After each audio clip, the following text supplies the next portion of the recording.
आप सबको बहुत बहुत थैंक यू। आप लोग मेरे वीडियो को पसंद करते हैं और मेरे चैनल को लाइक, शेयर और सब्सक्राइब करते हैं। चलिए आज की कहानी सुनते हैं, दुष्टता का फल।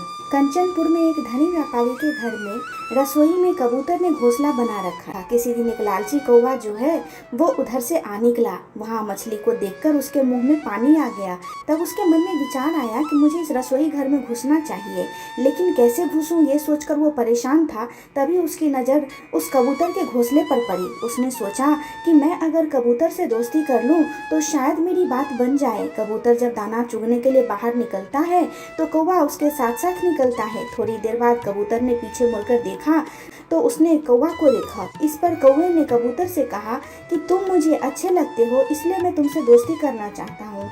जैसे ही कौवे ने कहा कि मैं तुमसे दोस्ती करना चाहता हूँ, कबूतर ने कहा हम कैसे दोस्त बन सकते हैं, हमारा और तुम्हारा भोजन भी तो अलग अलग है। मैं बीज खाता हूँ और तुम कीड़े।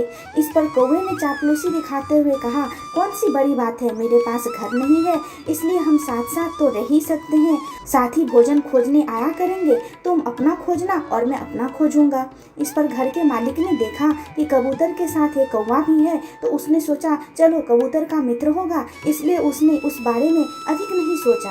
अगले दिन कबूतर खाना खोजने के लिए साथ चलने को कहा तो कौवे ने पेट दर्द का बहाना बनाकर मना कर दिया। इस पर कबूतर अकेला ही चला गया, क्योंकि कौवे ने घर के मालिक को यह कहते हुए सुना था नौकर को कि आज कुछ मेहमान आ रहे हैं, इसलिए तुम मछली बना लेना। उधर कौवा नौकर के रसोई से बाहर निकलने का इंतजार कर ही रहा था कि उसके जाते ही कौवे ने थाली की ओर झपटा और मछली उठाकर आराम से खाने लगा। नौकर जब वापस आया तो कौवे को मछली खाते देख गुस्से से भर गया। उसने कौवे को पकड़कर गर्दन मरोड़कर मार डाला। जब शाम में कबूतर वापस आया तो उसने कौवे की हालत देखी तो सारी बात समझ गया। दोस्तों, इसलिए कहते हैं कि दुष्ट प्रकृति के प्राणी को उसके किए की सजा अवश्य मिलती है। दोस्तों, आपको मेरी ये छोटी सी कहानी कैसी लगी मुझे कमेंट में ज़रूर बताएं और चैनल को लाइक, शेयर और सब्सक्राइब करना न भूलें। आप लोगों को ढेर सारा धन्यवाद।